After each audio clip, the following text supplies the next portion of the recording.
Es un gusto estar con todos nuevamente el día de hoy, acercarnos a través de estos medios y poder saludarlos y compartirles la palabra del Señor. El día de hoy la lectura la tenemos en el libro de los Hechos, capítulo 10, versículos del 33 al 43. Vamos a darle lectura y recordemos que lo más importante en ese tiempo es la lectura de la palabra de Dios.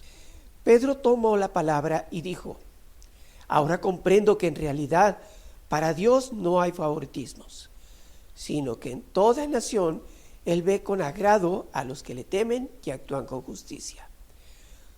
Dios envió su mensaje al pueblo de Israel, anunciando las buenas nuevas de la paz por medio de Jesucristo, que es el Señor de todos.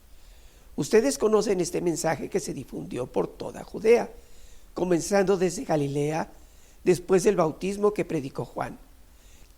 Me refiero a Jesús de Nazaret, cómo lo ungió Dios con el Espíritu Santo y poder, y cómo anduvo haciendo el bien y sanando a todos los que estaban oprimidos por el diablo, porque Dios estaba con él. Nosotros somos testigos de todo lo que hizo en la tierra de los judíos y en Jerusalén. Lo mataron colgándolo de un madero, pero Dios lo resucitó al tercer día y dispuso que se apareciera, no a todo el pueblo, sino a nosotros, testigos previamente escogidos por Dios, que comimos y bebimos con Él después de su resurrección. Él nos mandó a predicar al pueblo y a dar solemne testimonio de que ha sido nombrado por Dios como juez de vivos y muertos. De Él dan testimonio todos los profetas.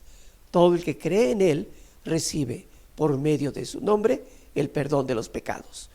Vamos a orar. Señor, te damos gracias por tus bendiciones y te pido, Padre, que tu Santo Espíritu me guíe en esta predicación en tu nombre. Te lo pido en el nombre de tu Hijo, nuestro Señor Jesucristo. Amén. Muy bien.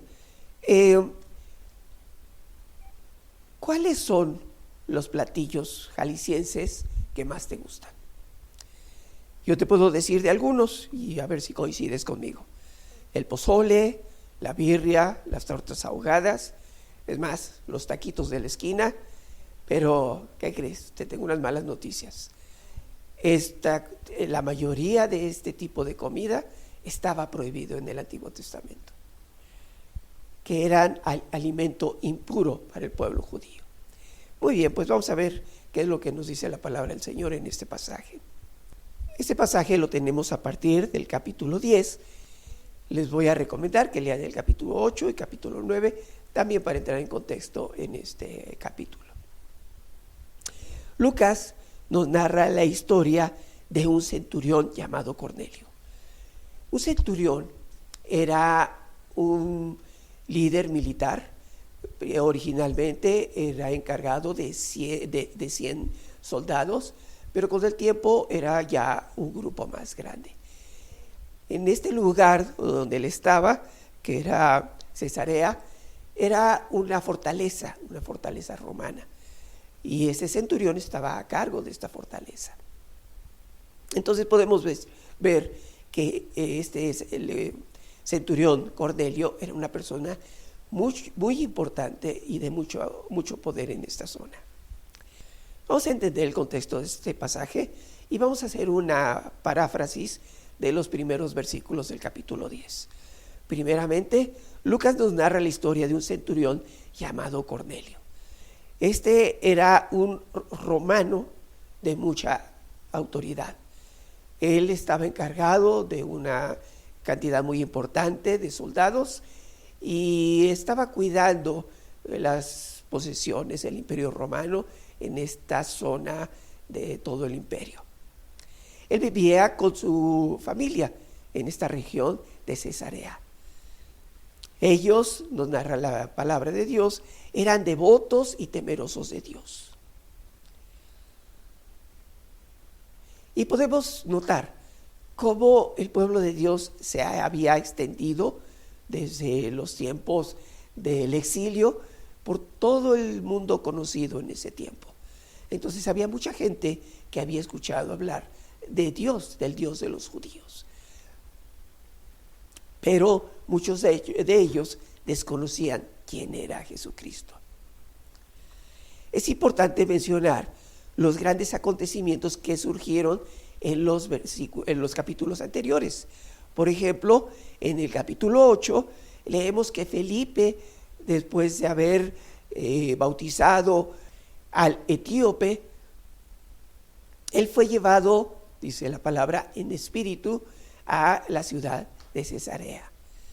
También vemos en el capítulo 9 la historia de la conversión de Pablo. Pero Pablo había ido a Jerusalén a hablar con los apóstoles, con Pedro también, y él tenía conversaciones y discusiones con judíos de habla griega. Pero estos judíos estaban tramando matar a Pablo.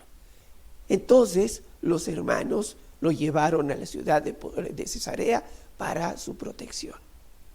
Regresando a nuestra lectura en el capítulo 10, vemos que en el versículo 3 nos hace mención de que realizaba muchas obras de beneficencia para el pueblo de Israel y oraba a Dios constantemente. Podemos ver las características que tiene este personaje, Cornelio. No solo es una buena persona, él hacía obras de caridad, pero también era una persona temerosa de Dios. Y en el versículo 4 nos narra cómo él había tenido una visión. Un ángel de Dios que le decía: Dios ha recibido tus oraciones y tus obras de beneficencia como ofrenda. El judío tenía la costumbre de llevar las ofrendas al templo. Entonces, ¿cómo es que Dios recibe esta ofrenda en un lugar lejano al templo? Y eso lo podemos encontrar en Oseas 6:6, la respuesta a esta pregunta, donde dice: lo que pido de ustedes es amor y no sacrificio, conocimiento de Dios y no holocaustos. Vemos que para Dios lo principal no es que la gente vaya al templo a presentar una ofrenda, sino que tenga amor y conocimiento de Dios. Y es lo que está demostrando este centurión. Y además le hace el encargo de que envíe a unos hombres a Jope. Jope es el lugar donde estaba Pedro. Pedro había salido de Jerusalén y tenemos la historia que él había llegado a Jope y que estaba viviendo en una casa, en la casa del curtidor. Y por cierto, este curtidor también se llamaba Simón. Entonces Dios le da el encargo a Cornelio de que envíe unas personas a traer a Pedro. Mientras tanto, ellos iban camino a buscar a Pedro. Nos narra la escritura que también Pedro estaba en la azotea de la casa y en eso él estaba orando y en eso tuvo hambre y de repente vio que del cielo bajaba algo parecido a una gran sábana sostenida por sus 4 esquinas. En ellas había todo tipo de cuadrúpedos, reptiles y aves, y según la ley todo esto era impuro. Así es de que podemos imaginar a Pedro cómo se escandalizó de esta instrucción que recibía. En el libro de Levítico, capítulo 11, tenemos una lista de los animales que sí podían comer y otra de los que no podían comer. Y Pedro escuchó una voz que le decía: mata y come. Y pues Pedro le respondía: no, Señor, jamás he comido nada impuro o inmundo. Y en el versículo 15 vemos la insistencia de esta voz: lo que Dios ha purificado, tú no lo llames impuro. Y vemos que esta misma escena se repite durante 3 veces. Y entonces la manta es recogida nuevamente y es llevada al cielo. Realmente Pedro no se da cuenta del significado de esta visión en este momento. Pedro no podía entender el mensaje de lo que había visto, Y cuando estaba meditando en esto, llegaron a su puerta los enviados de Cornelio preguntando por Pedro. Y los mensajeros le dijeron a Pedro: venimos de parte del centurión Cornelio, un hombre justo y temeroso de Dios, respetado por todo el pueblo judío. Un ángel de Dios le dio instrucciones de invitarlo a usted a su casa para escuchar lo que usted tiene que decirle. Pues entonces parece ser que Pedro ya entendió el significado de esta sábana que había visto un rato antes. Lo que Dios ha purificado, tú no lo llames impuro. Entonces Pedro los acompañó también y llevó con él algunos creyentes de Jope. Fíjense que este es también un punto importante. Pedro no tenía claro a qué iba, qué era lo que tenía que hacer, pero sí se aseguró de llevar testigos. Y más adelante escuchamos que fueron 6 los testigos que él llevó con él. Al llegar a casa de Cornelio, Cornelio ya tenía ahí reunidos muchos amigos y familiares. Y entonces, cuando vio que llegó Pedro, se quiso postrar delante de él. Pero Pedro lo levantó diciéndole: ponte de pie, que solo soy un hombre como tú. Pedro le hace ver que no tiene nada de especial. Él es un mensajero. Pedro es un mensajero de Dios. Pero es igual que cualquiera de nosotros. Cuando nosotros predicamos la palabra de Dios, nosotros nos convertimos en mensajeros de Dios. Pero no tenemos nada de especiales. Somos servidores de Dios. Y para esto Pedro les explica, en el versículo 26, le explica a Cornelio: ustedes saben muy bien que nuestra ley prohíbe que un judío se junte con un extranjero o lo visite. Pero Dios me ha hecho ver que a nadie debo llamar impuro o inmundo. Aquí queda claro por qué con toda libertad Pedro, siendo un judío, entra a la casa de un extranjero, de un gentil, que era algo que la tradición prohibía. Debo aclarar que la ley no lo prohibía, era la tradición lo que lo prohibía. Entonces Cornelio le explica a Pedro cuál es la visión que él había tenido, y por eso lo había mandado llamar. Entonces, aprovechando este momento, Pedro inicia su discurso y admite que Dios no hace acepción de personas, no hace distinción de nadie, no hay favoritismos. Él ve con agrado a los que le temen y hacen justicia. Dios en su palabra siempre se había identificado como Dios de todo el mundo. Estas distinciones eran los que hacía la tradición de los judíos. Vamos a darle lectura al Salmo 47, de los versículos 7 a 10, para entender cómo Dios es Dios de todas las naciones. Dios es el Rey de toda la tierra. Por eso, cántenle un salmo solemne. Dios reina sobre las naciones. Dios está sentado en su santo trono. Los nobles de los pueblos se reúnen con el pueblo de Dios de Abraham. Pues de Dios son los imperios en la tierra. Él es grandemente enaltecido. Dios les comunica a través de la voz de Pedro estas buenas noticias. El Evangelio de Jesucristo como el Señor de todos. Y en esta predicación tenemos un ejemplo de cómo nosotros podemos hacer para llevar el Evangelio a otras personas. Nos da una buena estructura para hablar de este Evangelio. Primeramente, debemos identificar a la persona a la cual nos dirigimos. Y aquí vemos cómo Pedro lo hizo. Él tuvo la referencia de los enviados de Cornelio que dieron un buen testimonio de él y de su familia. Y platicaron con Pedro cuáles eran las obras que hacía y cómo el conocimiento del Dios de Israel había llegado a esos lugares. El mensaje en el versículo 38 vemos que dice: me refiero a Jesús de Nazaret, cómo lo ungió Dios con el Espíritu Santo y con poder. Entonces les habla de quién era Jesucristo, de quién era este Mesías, del cual ellos ya habían escuchado. Jesús era el Mesías y Salvador esperado para dar consuelo y protección a su pueblo. Y Pedro también se presenta como testigo, dando fe de estos hechos. Tú puedes decir, yo no estuve en la crucifixión o en la resurrección de Jesucristo. A lo mejor en ese punto puedes decir, yo no puedo ser testigo, pero tú crees que la Biblia es palabra de Dios. Tú crees que la Biblia es cierta y tú tienes la experiencia de la palabra de Dios en tu vida. Entonces tú puedes ser testimonio de lo que ha hecho Jesucristo en tu vida.